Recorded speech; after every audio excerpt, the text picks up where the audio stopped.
Yo. Yo. I know you guys can hear me. We can hear you. Somebody's got to be out there. Oh, I wasn't expecting a response. Don't worry. Hey, it's Superman here. Got him on that one. I kind of do that every time. He's not used to it. But yo, Superman here in California. This isn't my show, so you don't get to see my face. But welcome to Social Security Influencer 6. Make some noise, everybody. Yeah.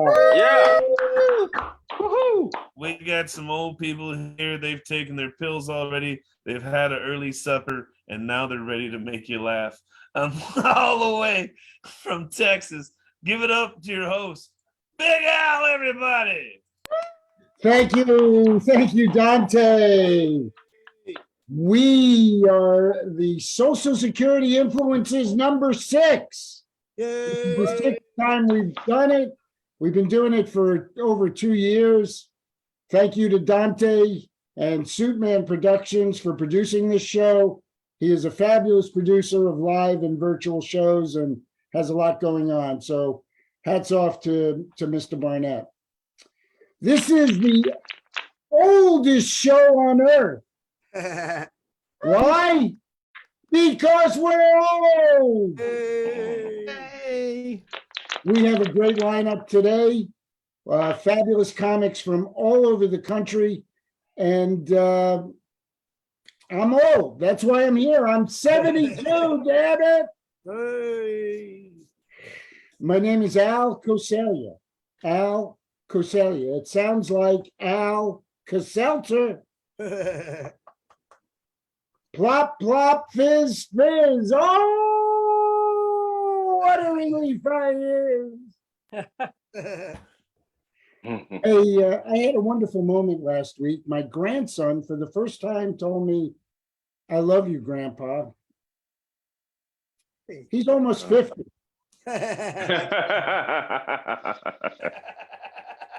My air conditioning went out last week, and I know it's hot all over the country, but it's pretty bad here in Texas. My landlord got the air conditioning guy here really fast.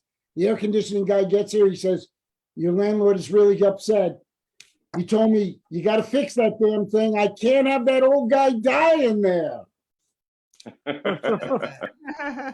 And it's true. It's 72. You know, people think you might die. My sons are taking me on a once-in-a-lifetime trip to Amsterdam. 3 of my favorite things: tulips, weed, and prostitutes. So I'm thinking maybe they think I'm going to die. And if I die, I want to die in Amsterdam, smoking weed on a bed of prostitutes, telling jokes to tulips. That's psychedelic. That's Nirvana. But I don't know did you hear what Jay-Z said about Beyonce's vagina? Yeah. It has tulips. Speaking of prostitutes, I have a girlfriend. Yeah, at 72, a girlfriend. I'm going steady. They don't even say that anymore. At 72, though, going steady means I have a healthy prostate. At 72, going steady means I don't have Parkinson's. Anyway, she's beautiful. She's got red hair. She's got the face of a doll. And then last week, she falls and gashes open her forehead. And now she looks like Chucky. Chucky. Everybody laughs at Chucky, but Chucky's got some cred. He's number 10 on the list of horror villains with the highest kill count. Number 10. You know what's crazy about that? Someone's keeping track of that shit. And, you know, the worst part of it was that for my birthday a few weeks ago, a local comic, Matt McElhone, posted on Facebook, "You are missed, Al," with a heart emoji. He thinks I'm dead. Other people think I'm dead. I started to think I was dead. So I went to see my doctor, Morticia Klein. Morticia Klein, one of a kind physician. She's a Jewish cardiologist, coroner, and moil. She performs biopsies, bypasses, and braces. One thing for sure, though, she can tell the difference between dead skin and foreskin. My doctor, Morticia Klein. I was born in 1950. I just performed at the historic Firehouse Theater in Farmers Branch.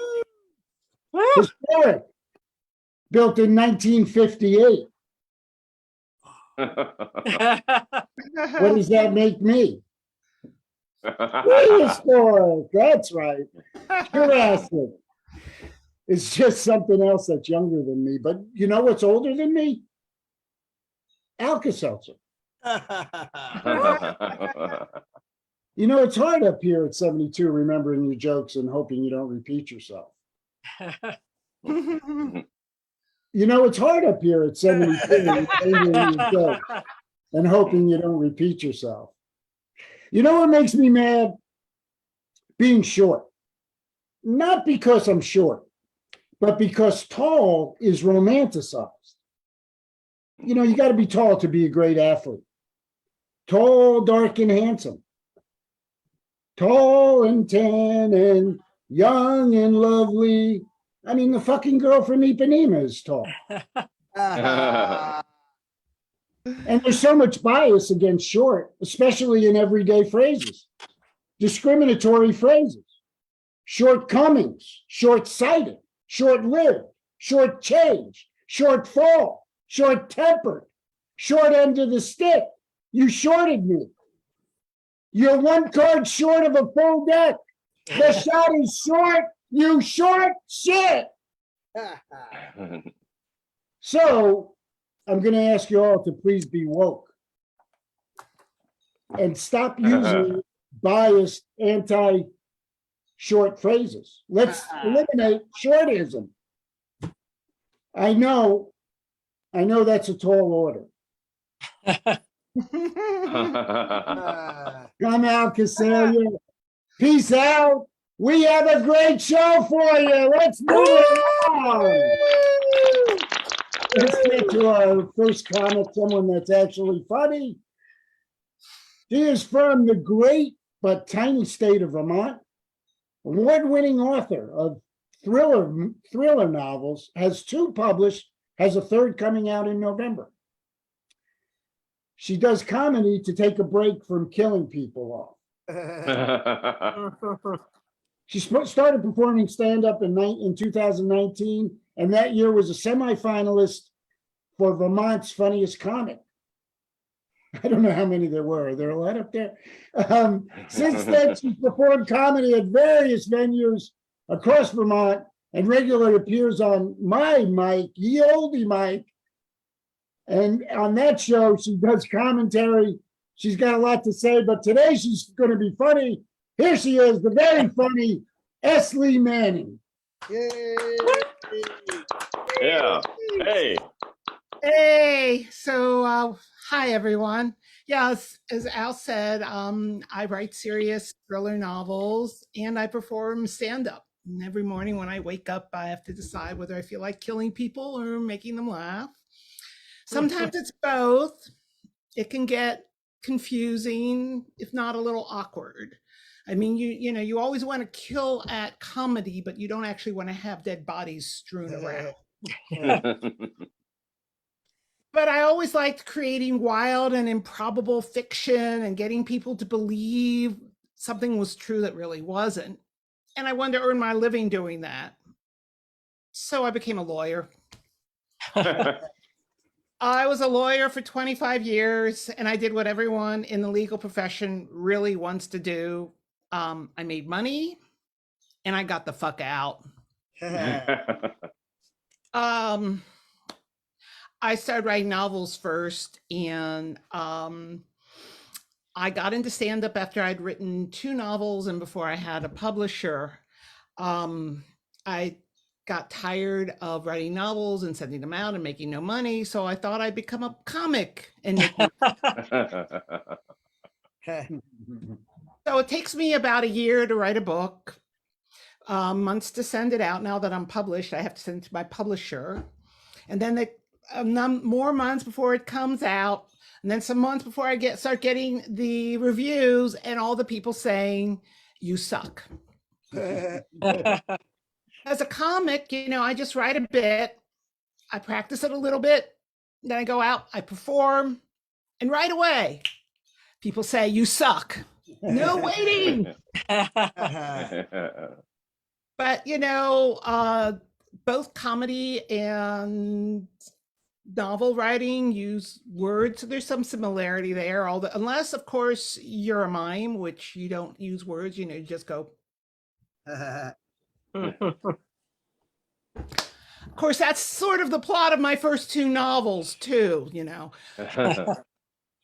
But I'm thinking actually of writing my next novel in emojis. Words. I'm thinking sailboat, heart, eggplant, ambulance, blood splatter. I have no idea what the fuck that would be, but I'm hoping it'll be a bestseller. So, changing the topic off completely. Anyone have a good night's sleep last night? No. Well, I see one hand go up, and I'm going to tell you right now, you're lying. No one in America sleeps well. It's the coffee, it's the computers, it's the phones. And recently, I read some articles how even one night's bad sleep can do something to destroy your brain. And that explains a lot about the last few years in America, doesn't it? So recently, my doctor told me that I had to sleep 7 hours a night if I wanted to avoid Alzheimer's. And that worked really well.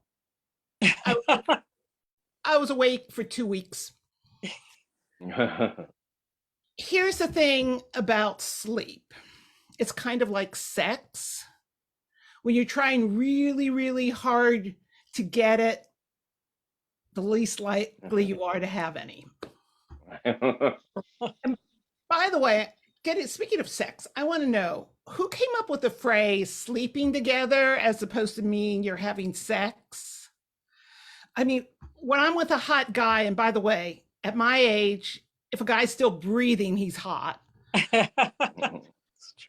And you get into bed and then you go to sleep. You kind of miss the point. Then again, at my age, part of the problem is communication, because when you want to do something, you're signaling like,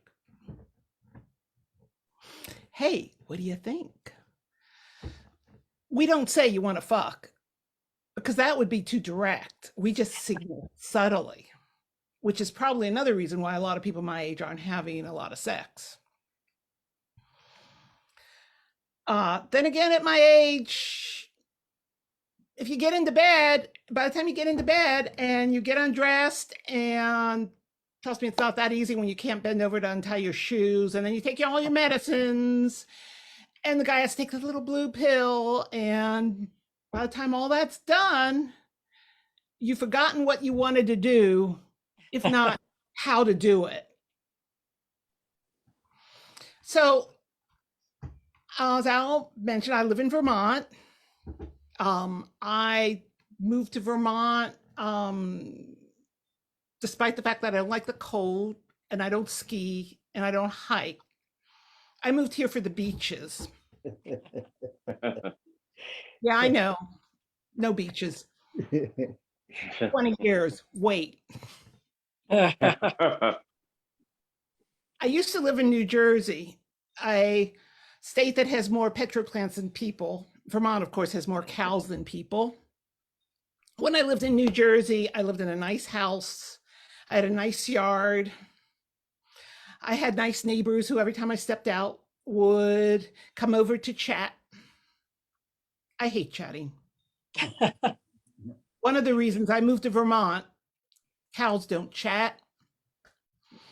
But you know, Vermont and New Jersey are very different culturally. I mean, you know, in Vermont, you've got a sidewalk and people are crossing the street and the cars stop. It's miraculous. New Jersey, you got a sidewalk, people crossing the street. The cars see it as a challenge. You know, how many can you get? And then there's the ethnic thing. So I'm Jewish. I'm not a good Jew because it's Saturday, Shabbat Shalom, and I'm here. But New Jersey's lousy with Jews. Vermont, when I moved here, I thought there were 4 Jews in the state. Me, Bernie Sanders, Ben, and Jerry. I think I'm wrong. I think there's a 5th Jew. We just haven't been able to find him. Still, it's kind of weird being in a place where being Jewish means that, you know, when I go into the town, my town clerk points to me and says, "Look, we have diversity." And it's a little weird, especially right now, because if anyone hasn't noticed, Nazis are having a comeback. I mean, you know, the same people who are running around screaming America first are also wearing the swastikas, you know, the symbol of the country that Americans died to defeat.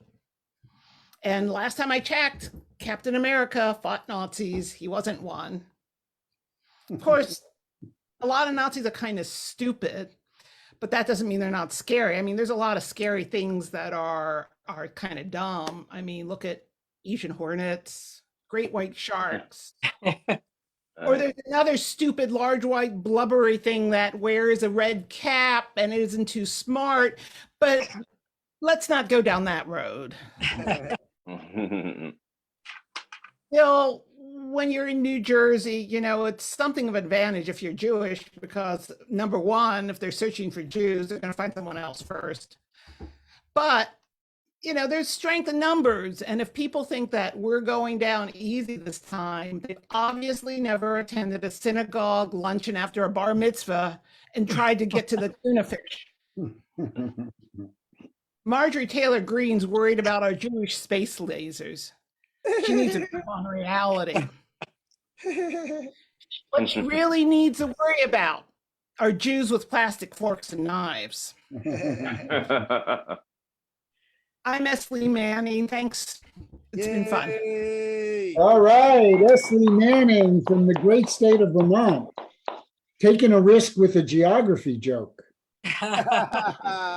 Yeah, that's not going to work in most comedy clubs. They'll think Vermont does have beaches. And I'm going to have to look it up, but is there a blood splatter? Is there a blood splatter emoji? Because I want that. I haven't seen one, but I'm hoping. Right, we need to create that. All right, let's hear it for Lee Manning from Vermont. Thank you, Lee. Next comic has performed at the Comic Strip Live New York City, Flappers, and the Comedy Store. Is currently the goddess of humor on Love on Lockdown. Here she is, very, very funny, Carol Johnson. Yay! Hello, everyone. Thanks for having me. You can already see old technical difficulties. I can't get my phone to get out of this view. So here we go. You mentioned my favorite, happiest place on earth, Vermont, the home of Ben and Jerry's. Yes. Awesome, awesome. And lots of lovely cows. I went there many years ago. It was a lot of fun. I love doing Zoom comedy, but I'm never giving up my mask. I actually got carded at Trader Joe's. That was awesome. But I am ready for live comedy. I got my shots. COVID, flu, tequila. Ha ha ha. I am a very hopeful, almost empty nester, and I know you might be saying, "Wow, you're on the senior show." It's like, yes, I almost forgot to have kids. You know, honestly, dating, I spent enough on birth control. I could have bought an island Mhm. just to find out when I was ready to have kids. I had to take so many fertility drugs that I should have become pregnant just by passing strange men on the street. Married 25 years. Thank you. Happily divorced 5. But divorce sounds so negative. I prefer to call myself free range or cage free, or my new favorite, released early for good behavior. Like, no, honestly, I'm free. 800 number. But you know, getting released at this point in my life is tough because women my age, we're invisible. It's like the boy who could see dead people. The only living things that can see me are men over 80 and cats. And that's totally fine. I have no desire to become a cougar. I know what young men want. Their hormones are raging out of control, and they only have one thing on their minds: playing Call of Duty. And I should have known my marriage was not going to work out. I actually joined Ancestry.com and found out that I come from a long line of women who have terrible taste in men. It's true. My great grandmother, 12 generations ago, had an affair with Henry VIII. I am just so lucky she didn't lose her head. And it's true. In just what, 500 short years, my family went from high society to hillbilly. It's true. We were like the Clampetts, but without the money. I am actually the only one to go to high school, graduate college, and still have all of my own teeth. And, you know, I have to say it is really tough getting old. I remember the exact moment my biological clock stopped ticking because my hot flashes made it explode. Forget solar and wind power. If we could harness hot flash energy of menopausal women across the US, we could light up Las Vegas. Go ahead, tell me I look tired. I just charged my cell phone. Thank you. And I know why they call it menopause. It's because my hormones have hit the pause button, and every day I'm a little closer to becoming the man of my dreams. Ready, willing, and able to grow a beard. It must show. My son calls me dude. And Facebook's been sending me those annoying targeted ads for ball wash. Not sports related at all. I just really can't wait till I finally get the chance to stand up, to pee. It's going to be an awesome time saver. I can't wait. It's going to be great. No more waiting in lines for me. You know, and why can't we just grow old gracefully now? I have to work out every day just to keep up with gravity. Usually yoga, Pilates, and running from my responsibilities. But truly, I did try running. I hate running, but I ran a mile. I thought, you know, you burn more calories. Maybe I could get an extra treat. So after my mile, I figured out how many calories I'd burned. 2 tablespoons of chia seeds. That's not a treat. That's not even enough for a chia pet. Forget running. I'm not running anymore. And namaste my ass. My warrior pose is weary. My crow is crooked. And if I have to do one more downward dog, I swear I'm going to bite someone's leg. All of that working out in my butt is still so flat that I could do squats from here to the moon and it will never look like any of the Kardashians, even Rob. So I've just decided to wait until I'm older and go DIY old school. When I was growing up, we didn't have implants. I had to stuff my bras with rolled up gym socks so my mom wouldn't know. So I'm just going to wait till I'm older and I'm going to stuff my diapers. I have it all figured out. It's going to be great. I'm going to stuff the right cheek with snacks.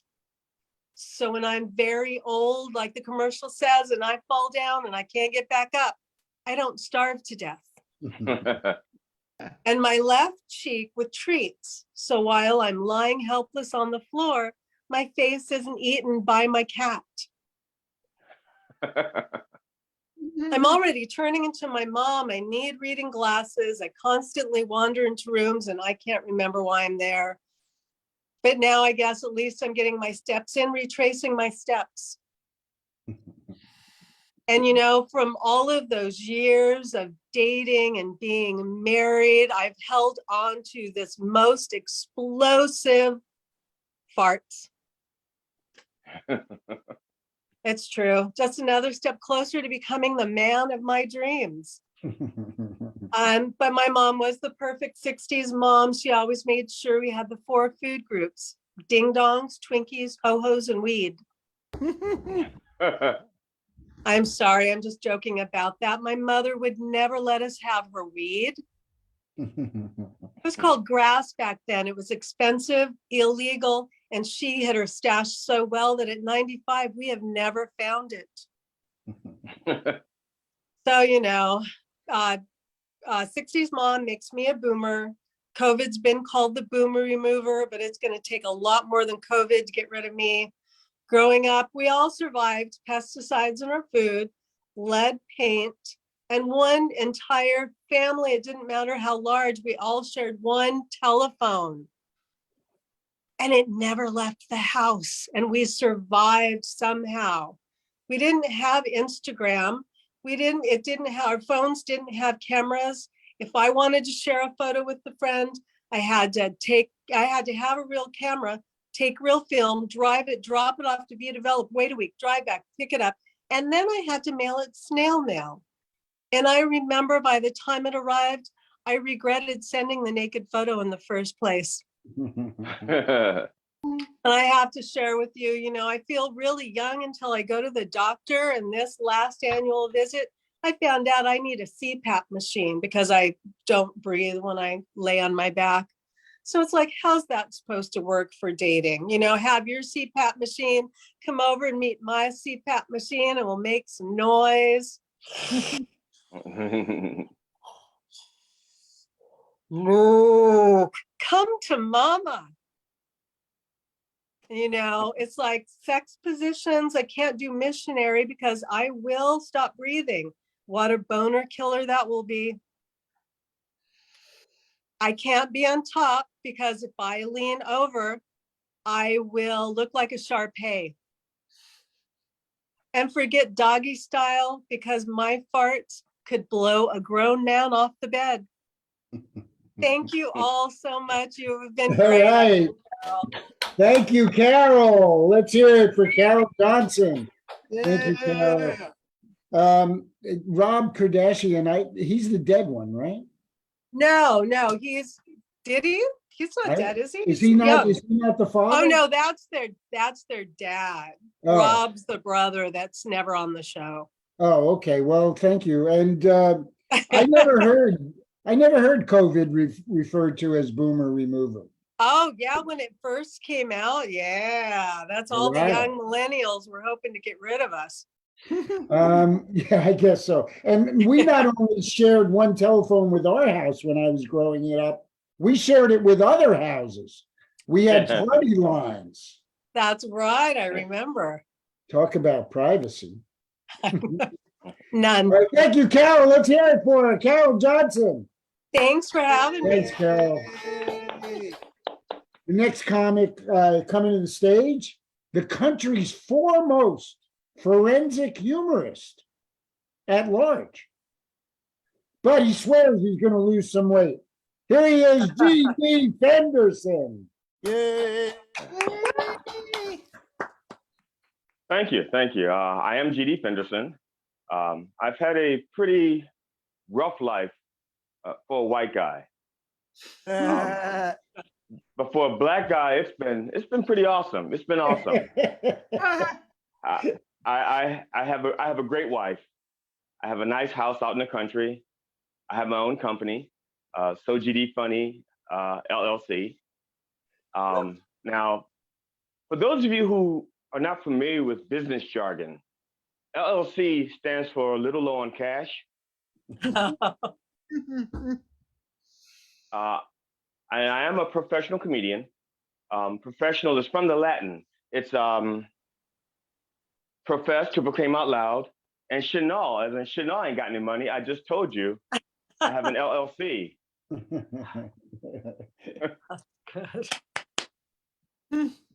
Now, even though this is Zoom, I'm still a little nervous. I'm used to live shows. Give me an audience where I can communicate and relate and work the crowd. I'm very relaxed, but Zoom, I get very nervous.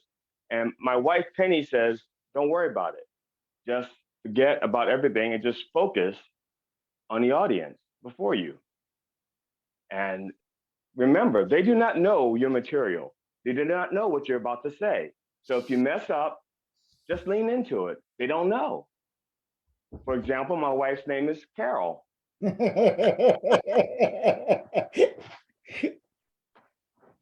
Now, I want to share something with you, a little unusual. This happened to me just a little bit ago. A woman of whiteness, walked up to me and she asked to touch my hair. And I said, sure, I'm used to it. I used to be a stripper about 45 years ago. No. 35 years ago. Sorry, 35 years ago. So I'm used to being touched and handled. It's no big deal. And it's just my hair. So I let her touch my hair and she gets close to my face and she goes, oh my goodness. She goes, how old are you? I said, well, I was born in 1959. You can do the math.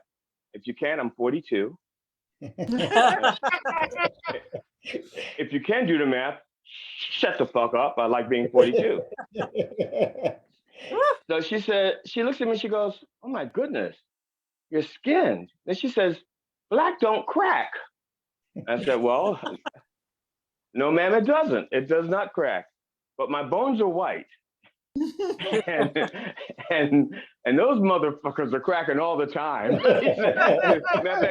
if you like hush up right now, be real quiet, you can hear those crackers right now. You can hear them. And don't even get me started about, well, I'm gonna share a little secret about men's plumbing, okay? When we're young, okay, we are like municipal water. Strong stream, reliable, it's convenient, and you can go spread all over the place and waste it. It doesn't matter. There's plenty more where that came from. Middle age, you're kind of like well water. It'll still get you wet, but the stream just isn't as strong. Now, at my age, I'm like getting water from a river with a bucket. I can still fill your tub, but it's just gonna take a few trips. Now I'm at that age where I'm deciding on what kind of an old man I want to be. See, because you get to pick. You just aren't an old grumpy old man. You could decide what kind of old man you want to be. I mean, do I want to be the mean grumpy old man, and I'm be yelling at the kids, get off my yard! I don't care if you are my grandkids. Get out my yard. Do I want to be the dirty old man? Hey, girl, why don't you come on in for a siesta and maybe some Cialis? Yeah. Or do I want to be the old man in the neighborhood that all the kids love to come visit? Hey, girl, why don't you? I'm sorry. Same guy. It's the same guy. No. So, but I know what kind of an old man I'm going to be is going to depend on the memories I take with me. That's what's going to shape my later years. And I want to remember the good things like game night with my family. We sit around the table playing Monopoly, and my father was the banker. And one time I looked over and he was palming the hotels, carting them off to the side. And I looked at him, being the youngest. I didn't even know. I didn't know if I was still wanted, to be honest. I just saw him stealing, and he looks at me and he goes, "Shh." I went, finally, I'm bonding with my father, and all I have to do is let him cheat. What's he hiding?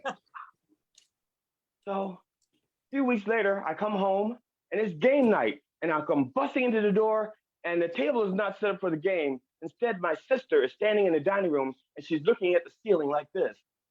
And I got closer, and I could hear my parents fussing and fighting, and furniture being moved around upstairs. And I grabbed my sister's hand, and I said, "Cookie, what's going on?" And my sister says, "Mom and Dad are fighting. She caught him cheating." And I said, "I know. It was the hotels."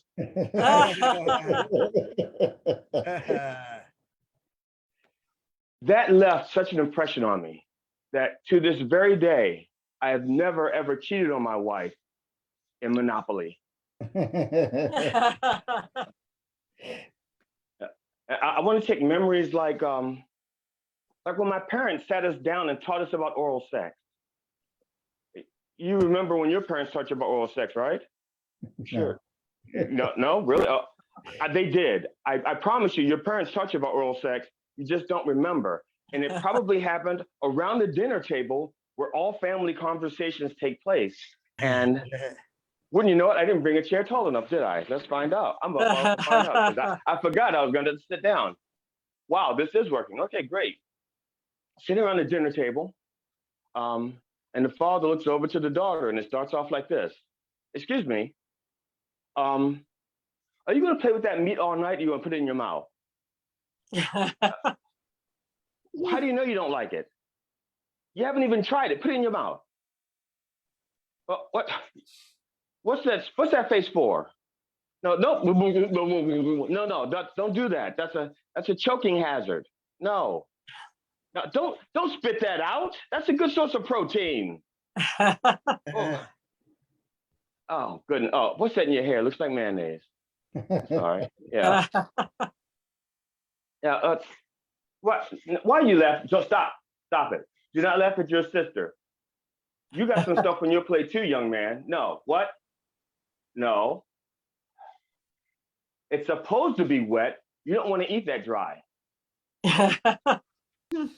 Okay. I don't care what you think it smells like. Just hold your nose and eat it. What does Wu-Tang Clan smell like? I don't understand. Okay. Here's the deal. You know why your mother and I get along so well?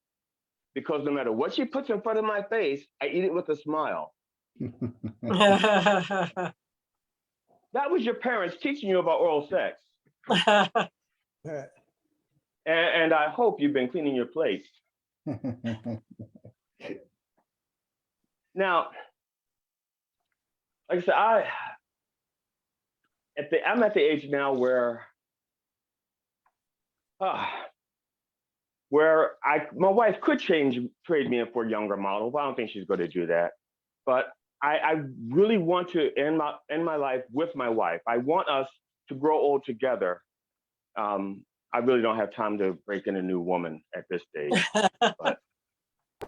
But we have so many things in common. Like, for example, a few Wednesdays ago, we were watching television, AMC, and the woman comes out of the bathroom. She's wearing a negligee, and she lays on the bed, and she plays dead. The husband gets aroused, and they start having really good commercial TV sex. really hot AMC 9 o'clock commercial TV set. And my wife looks at me and she says, I can do that. Do what? I can play dead if you want. I said, oh, I smell a trap. I smell a trap, okay? I said, no. What makes you think I would get any pleasure out of you just laying there playing dead on a Wednesday night? We have to get up tomorrow morning. Tomorrow's a weekday. We got to get up. She says, well, all I'm saying is, whatever you want to do in bed, I'm fine with. Excuse me, we've been together for like 18 years. Where was this cooperation when I was young enough and limber enough to do the things I really want to do in bed? I mean, I'm sorry, yeah, 18 years ago, I'm all over that invitation. Now, I have to be cautious. I have to weigh my options. I mean, I could pull something out, pulling something out. So I have to be very, very careful, because if I really do what I really want to do in bed with my wife, she's going to be so pissed. We're going to have to, there's going to be, the sheets are going to be stained, the walls are going to be stained, the headboard's going to be stained, the ceiling's going to be stained, because when I eat spaghetti in bed, sauce just gets all over everything. One of the things that begins to tick me off now is that young people, and by young I mean 40 or 50, they say things like, I just sneezed and threw my back out. Quitters. I have thrown out more parts of my body than I have left, okay? I just came back. I just came back from the doctor. They told me I'm diabetic.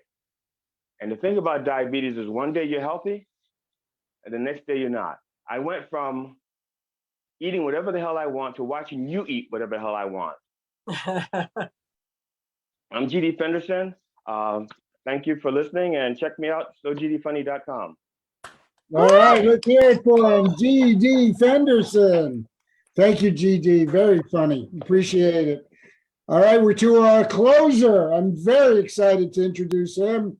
He is very, very funny, a Boston favorite who regularly appears in clubs throughout New England and New York. He's appeared in the Boston Comedy Festival, Cambridge Comedy Underground, TV, and the NBC Tonight Show Comedy Challenge. Very, very funny. He's going to be appearing in the Portland Comedy Festival, August 25th to 28th. Please welcome the very, very funny from Boston, Casey McNeal. Hey, with me. Wow. Thanks, Al. That's a nice introduction. I'm excited to hear what I'll say. How's my sound? I'm doing sound check late in the game, right? You guys hear me all right?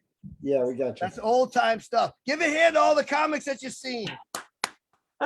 Yeah, this stuff isn't easy, you guys. You guys know the number one human fear is public speaking, right? You heard that? Number one human fear. Number two fear, snakes. Right. Number three fear, public speaking to snakes. But I know I'm not what you expect. It's nice to be in a show where they expect me to be older, because most of the shows that I do, I have like millennial comics, millennial audiences, or younger.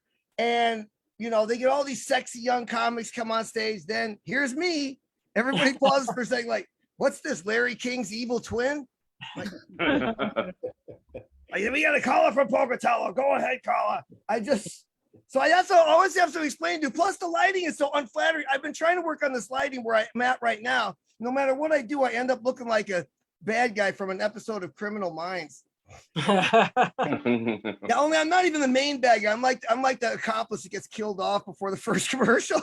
But the young people try to make me feel better after comedy shows. They'll come up to me and go, "Oh, you remind me of my goofy dad. You're just like my goofy dad." I'm like, I'm probably nothing like your goofy dad, okay? Unless when you see your dad, he bums $5 and smokes all your weed. I'm probably nothing like your goofy dad. I'm originally from Michigan. I'm from the hickey redneck part of Michigan called Michigan. And this is the face you end up with. Like, well, yeah, the thing is, like, everywhere I go, I bring all the charm and sophistication of a department manager at Walmart. Yeah, you guys all recognize me. How about now? Let me tell you, my eyeglasses on my nose. You go into any Walmart in America looking like this, bring your A game with you. You're going to be answering some questions in sporting goods. It happens to me all the time. These ladies, this is recently, I'm in this Walmart. These two ladies start coming toward me. I'm wearing a blue shirt. I know what's going to happen. So they start coming faster. I'm moving away. Pretty soon I'm like hauling ass. You know, they're chasing like, sir, slow down. We need to ask you where cosmetics are. How come you won't answer our questions? So I want to put a stop to it. So I turned around. I said, listen, are you talking to me? Really? You talking to me? You're asking me why I want to answer your questions? All right, let me clear this up. Lady, we don't even want your business in here. You and your pajama pants friend and your sticky face kids can go find your health and beauty products at some other store. No, somebody told me I shouldn't feel bad about that. They said if people come up to you randomly in a place of business, it's because you look like you own the place. Like, oh, really? Yeah, I'm sure that's exactly what happened. Right? These two ladies walked into Walmart in Tewksbury, Massachusetts, took one look at me and went, oh my God, is that Mr. Walmart? Go get a selfie. It's like, attention Walmart shoppers, Mr. Walmart will be signing autographs in the clearance section next to the 2017 day planners. I have on the subject of Walmart. How come Walmart announcements come with that introduction? Attention Walmart shoppers. Yeah, who the hell else is going to be in there? Those who are here for the Picasso exhibit can ignore the following announcement. I guess it's just I'm feeling old. My friends make me feel old. Okay, like I feel like I feel youthful in my heart and in my mind. But then my friends come to me and sort of put me in chat. My friends gave me this book, 101 Things to Do Before You Die. Yeah, right. I'm like, number one, find new friends. No, that's, but another thing is, I read the book, but it didn't really have stuff I could identify with. Like you said, 101 things to do before you die. Go to the Eiffel Tower, take a cruise, right? Visit Asia. None of the stuff I thought I'd try to do before I die. Like, you know, I don't know, shout for help. Call a doctor, put more fiber in my diet. None of that was in there. I always tell young people, this has happened to you too. You young people out there listening right now or watching right now, let me tell you, this goes in cycles, all right? Like when I was young, my dad would say things to me like, when I was a kid, we didn't have television, you know? And then I talked to my grandkids and say, you know, when I was a kid, we didn't have tablets and cell phones and all that. One of these days, you millennials will be talking to your grandkids going, when I was a kid, we didn't have, you know, an actual alien invasion. Had to make believe with the old timey Xbox. Yeah, and I don't know what it is like. You and millennials, like young people, increase like you live with your parents. Are you kidding me?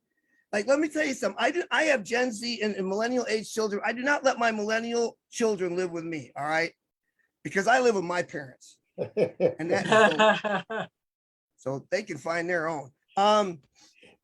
Yeah, I don't know why they think when you get older, people think you're responsible and that you have money. What's that about? Like, right? I've been getting these email messages from Elizabeth Warren going, our democracy is in jeopardy. It's all up to you now. I'm like, okay, wait a second. You guys pinned your hopes on me? I'm not the most responsible guy in the world. Like if I go to the bank and the dry cleaners in the same day, I need a nap. All right. You think you got a problem with Biden? Like, yeah, you know, and I'm not the most responsible guy. Like I'm still hiding the TV from Rent-A-Center.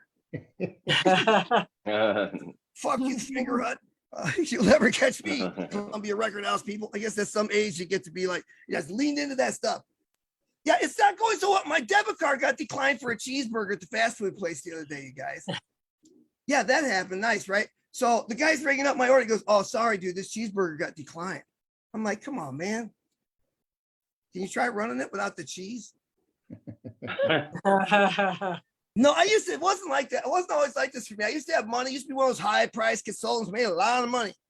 I remember the day that I said to my wife, listen, babe, if I leave this life of glamour, all this money and all this nonsense, and just go become a struggling stand-up comic, are you still going to love me? She said, of course I'll love you. I'll miss you. Thanks. So yeah, I tell you though, I do get concerned at my age about like driver safety and that. Like, I don't know if you guys have seen how they brought those caution signs back that you hang on your car. Those little yellow triangle signs, they say baby on board, I brake for animals and all that.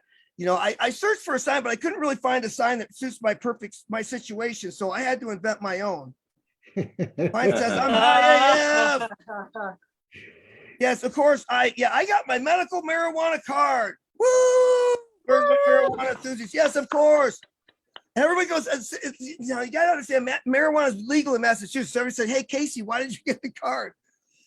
I'm like, are you kidding me? Listen, for $150, I got a doctor to tell my wife I need to be smoking this shit. I have been abusing recreationally for decades, right? Okay, so that's priceless. Besides okay, first of all, isn't it a lot nicer for me to be able to say, hey, honey, could you take me down to the dispensary? Instead of saying, hey, honey, could you drive me down and meet a guy behind the market basket? Doesn't have the same feel. Besides, the dispensary has everything.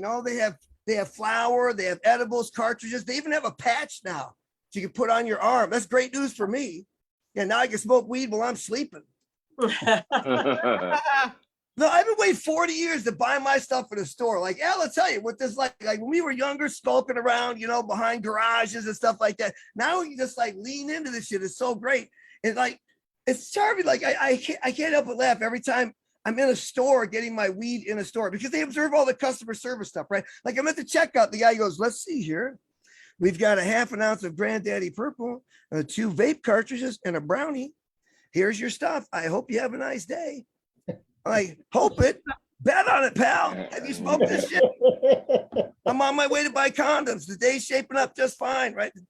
Binge watching SpongeBob this afternoon. Not a lot of problems in my horizon. Yeah, I gotta smoke weed because I'm crazy. If it's not obvious by now, I'm crazy. Woo! Let's hear it for mental disorders. Yeah, instead of stigmatizing them, I just have to celebrate them because I can't change this stuff. Yeah, they say don't try to teach a pig how to juggle because it ain't gonna juggle and it upsets the pig. That's what happens every time somebody tries to get me out of stuff. Anyway, I have ADD. Start with the easy stuff: attention deficit disorder. Anyone else like losing their car keys, being late to meetings, that sort of thing? Woo, yeah, ADD. Nice name, by the way. Attention deficit disorder. Beautiful. They rebranded that in modern years, right? When I was a kid, it wasn't called that. It was called minimal brain dysfunction. Because that's how they built character in children in the 60s. I can't blame my parents. Like, they didn't have any help for parents back then, like they have all kinds of guides and everything, instructions. You can't go wrong. Like, they even have warning labels on cigarettes not to smoke when you're pregnant. So I asked my mom, of course, if she smoked when she was pregnant with me. She was like, only when I was drinking. But having ADD is one thing, that's like what, like I say, you get late for meetings, that it's light, like I can manage that. But I also have obsessive compulsive disorder. Like, if you don't know what that is, obsessive compulsive disorder is a mental disorder characterized by the obsessive repetition of unwanted thoughts, like numbers and songs, that sort of thing, repeat, or the compulsive obsessive repetition of tasks, like we check the doors and the stoves and stuff, or the obsessive compulsive repetition of thoughts or tasks, or the obsessive compulsive over explanation of mental disorders, or comes in a lot of places. Fortunately, I get distracted. The distractions are the only thing that saved me from my obsessions. All right, now listen. You understand when I say, you're messed up in the head when you have to use one of your mental disorders to relieve the symptoms of another one of your mental disorders. Okay. For example, when I'm in the grocery store having an OCD episode, the distractions are the only thing that stop me from spending 3 hours picking out a lemon. The next one might be better. Because, before too much time can go on, like I get distracted by the music or something playing in the market because of Sweet Caroline. And then I start obsessively singing that because it's Sweet Caroline, right? Sweet Caroline. See? A couple days from now, you guys will be sitting at the breakfast table. Oh, dang, he was funny. It catches up. It's all right. So what I'm trying to tell you is that I have obsessive compulsive disorder and attention deficit disorder. You know how messed up it is to be perfectionistic and a quitter? And it's weird too, because like it's discouraging to have OCD. Like we see the world differently. Like, you know, optimists look at the glass and say the glass is half full. Pessimists look at the glass and say, oh, the glass is half empty, right? Then I look over the glass and say, I bet somebody drank out of that. So yeah, it's a whole thing. And the thing is, I didn't get any of the good obsessions. Like some people get these obsessions like, oh, my problem is I just have to be on time for everything. I just can't be late. That's my OCD. I'm like, oh, really? This other people like, oh, I'm just a workaholic. I don't know when to quit. I'm like, God, like my obsessions surround like organizing things into baggies and worrying about how much earwax I have accumulated. It's not the same thing at all. And the repeating, the constant repeating, you guys, in my mind right now, repeating are 3 songs. Okay. The last 2 conversations I had with anyone and a grocery store list my wife made me memorize 2 weeks ago. Okay.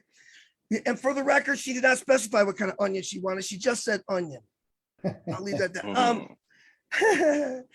So I try to get help for this stuff. Like the library had a thing where you spent 30 minutes with a therapy dog. I thought that would be pretty cool.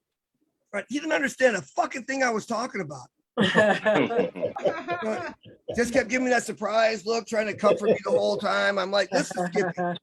Or is it Dr. Skippy? You know, don't patronize me. I came to do the work here. So I had to get a real therapist. He said I have something called social anxiety disorder. I call it people are weird and stupid. But I told him, you guys tell me if I put me in check about this. I told him I don't like to answer my phone. He said I don't think that's weird. He says that's weird. He says, Casey, you need to learn to be more open and honest with people. I'm like, all right. So you guys tell me, I think I took the first step. I changed my greeting on my phone. So now if you call me up and says, hi, this is Casey. I'm here right now, but a moment ago I saw your caller ID and I had a decision to make.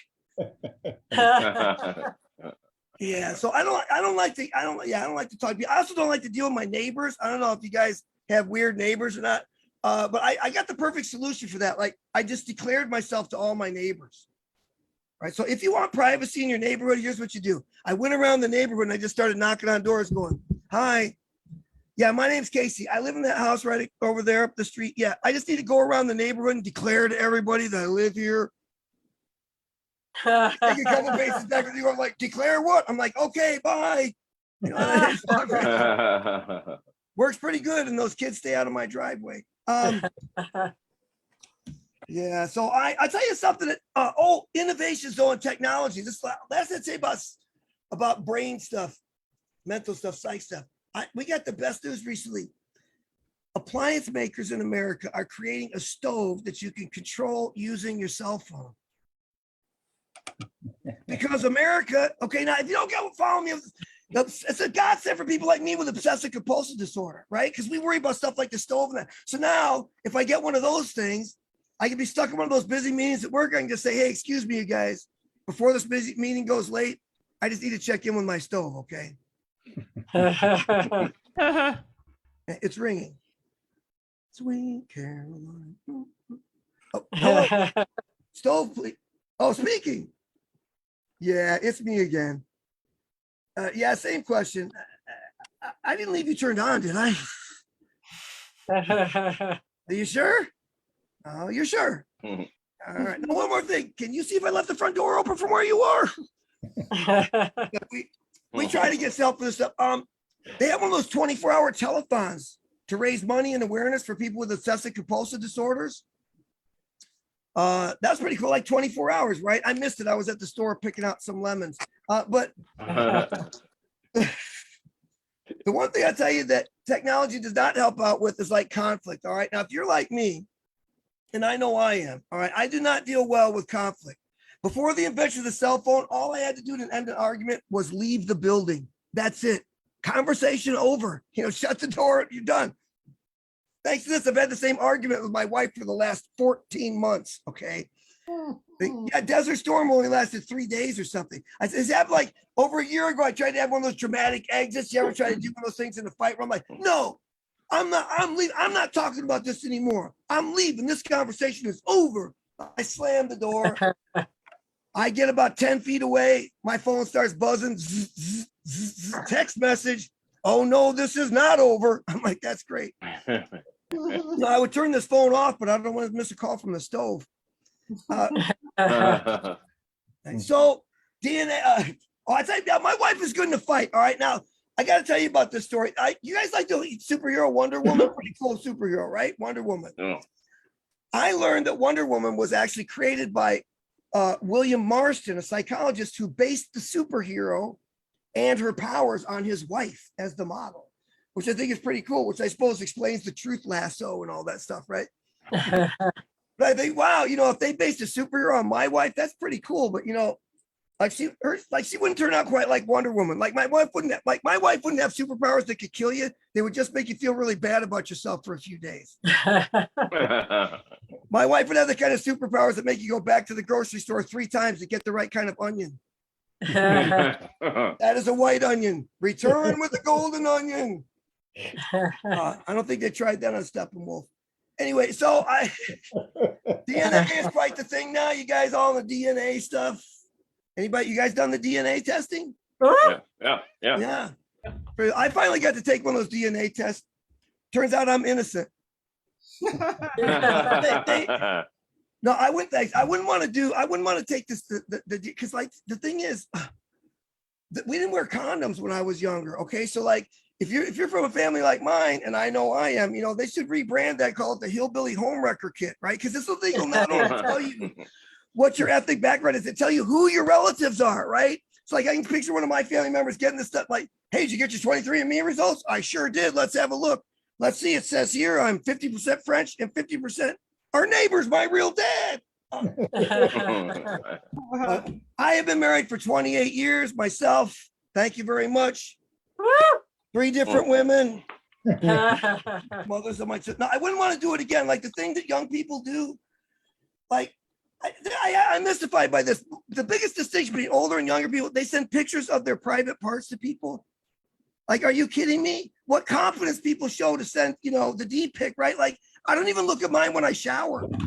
I have 1,000 questions for them. How do they pose it? Like, are there Snapchat filters? Mine's a tiger. Growl.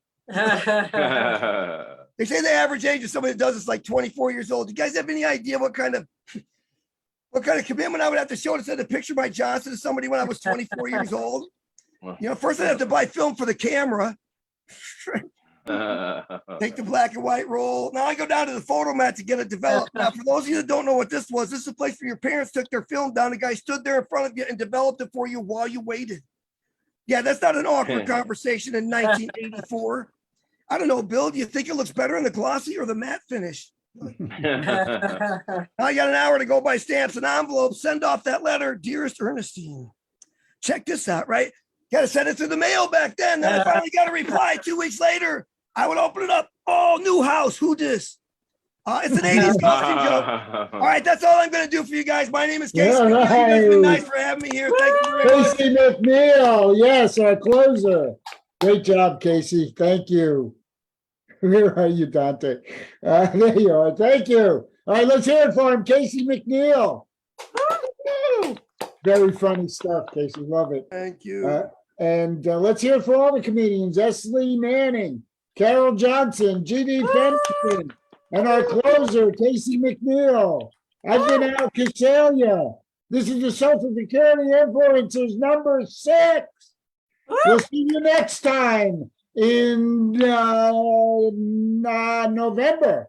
First Saturday in November, we'll be back. Thank you, everybody. Have a great weekend.